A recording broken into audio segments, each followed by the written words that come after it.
দফা এক দাবি এক, প্রধান শিক্ষকের পদত্যাগ। এই স্লোগানে মুন্সিগঞ্জের সিরাজদি খান উপজেলার মধ্যপাড়া মাস্টার আব্দুর রহমান একাডেমির প্রধান শিক্ষক শিবেন্দ্র চক্রবর্তীর পদত্যাগের দাবিতে গত ১৯ আগস্ট সোমবার থেকে শিক্ষার্থীরা লাগাতার মিছিল সহ বিক্ষোভ করে আসছে।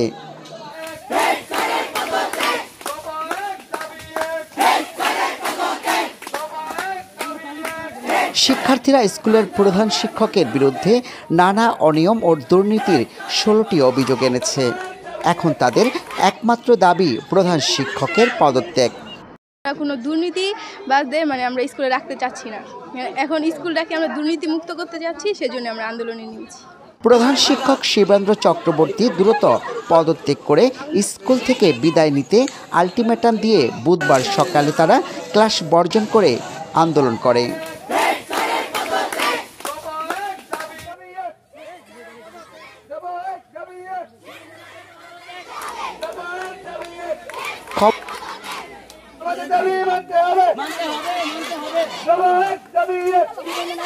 খবর পেয়ে সকাল ১১টায় বিদ্যালয়ে ছুটে আসেন উপজেলা নির্বাহী কর্মকর্তা সাব্বির আহমেদ। বিদ্যালয়ের উদ্ভূত পরিস্থিতি নিয়ে তিনি স্থানীয় রাজনৈতিক ব্যক্তি, সুশীল সমাজের সদস্য, শিক্ষার্থীদের অভিভাবক ও শিক্ষার্থীদের সাথে জরুরি মতবিনিময় করেন। স্থানীয় গণ্যমান্য ব্যক্তিদের উপস্থিতিতে শিক্ষার্থীদের দাবি মেনে নেওয়ার আশ্বাস দেন উপজেলা নির্বাহী কর্মকর্তা। আমরা যে আন্দোলন করেছিলাম তার সব দাবি আমাদের অভিভাবক এবং ইউনুস সাহেব সব আমাদের মেনে নিয়েছে।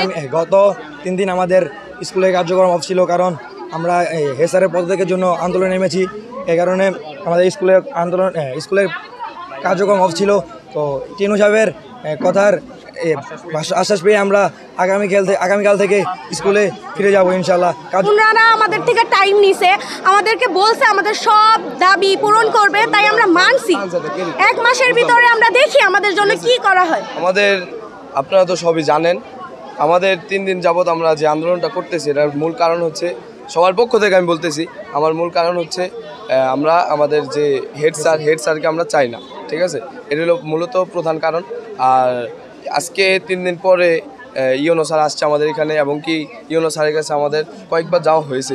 কয়েকবার যাওয়ার পরে ইউনো স্যার আমাদের বলেছে যে ঠিক আছে, তোমরা যে বিষয়টা আমাদের কাছে বলছো, ঠিক আছে, আমি এটা বিবেচনা করবো, বিশেষ করে আমি বিবেচনা করবো, করার পরে তোমাদের এটা ডিসিশন দেওয়া হবে, সমস্যা নেই, তোমরা আপাতত কোনো আন্দোলন করো না। স্যারে এটা বলছে, ইউনো স্যার এটা বলছে। আর বলার পরে স্যারের পরের দিন এই জায়গায় আসছে, আসার পরে আপনারা তো সবাই দেখলেনই, স্যার এই জায়গায় আসছে। আসার পরে আমরা এখন আমাদের আপনি যে কোশ্চেনটা করলেন, আমাদের আন্দোলন বন্ধ রাখার কারণ কি? আন্দোলন বন্ধ রাখার কারণ হচ্ছে ইউনো স্যার আমাদের 1 মাসের সময় দেওয়া হয়েছে, এবং কি ইউনো স্যার বলেছে যে এই স্কুলে আমাদের যে শিবেন্দ্র চক্রবর্তী হেড স্যার, এই স্যার আর এই স্কুলে আসবে না, এবং কি এই স্কুলে তদন্ত একটা কমিটি করা হবে। তদন্ত কমিটিতে ওনাকে যখন লাগবে তখন সারা এই স্কুলে উনি আর আসবে না, এবং কি ওনাকে আমরা দেখব না। ঠিক আছে, আর উনি বলেছে এই স্কুলে ওনার কোনো জায়গা হবে না, ওনাকে ডাইরেক্ট পদত্যাগ করা হয়েছে। গত কয়েকদিন ধরেই বিদ্যালয়ে প্রধান শিক্ষক অনুপস্থিত রয়েছেন। তিনি মুঠোফোনে জানিয়েছেন তিনি বিদ্যালয় থেকে ছুটি নিয়েছেন। যে ইউনুস সাহেবকে এখন প্রত্যেকটা স্কুলে যে দায়িত্ব দিয়েছে, তিনি আসছে আমাদের স্কুলে আজকে, তিনি এসে আশ্বাস দিছে এই যে তোমরা আন্দোলন করবা, এটা তো হঠাৎ করে এটা তাকে বহিষ্কার করা যায় না, এটা আমরা তোমাদের স্থানীয় যে গণ্যমান্য ব্যক্তি আছে তাদের নিয়ে আমরা এখানে বসবো একদিন। তাই তিনি আমার 1 মাসের ছুটির আবেদন করেছে। 1 মাসের ছুটির ভিতরে আমরা যারা এলাকার গণ্যমান্য ব্যক্তি আছি তাদেরকে নিয়ে বসে তদন্ত করে তাকে এখানে রাখবো কি রাখবো না। মধ্যপাড়া মাস্টার আব্দুর রহমান একাডেমি থেকে মোহাম্মদ আমির হোসেন ঢালি, হেলো বিক্রমপুর।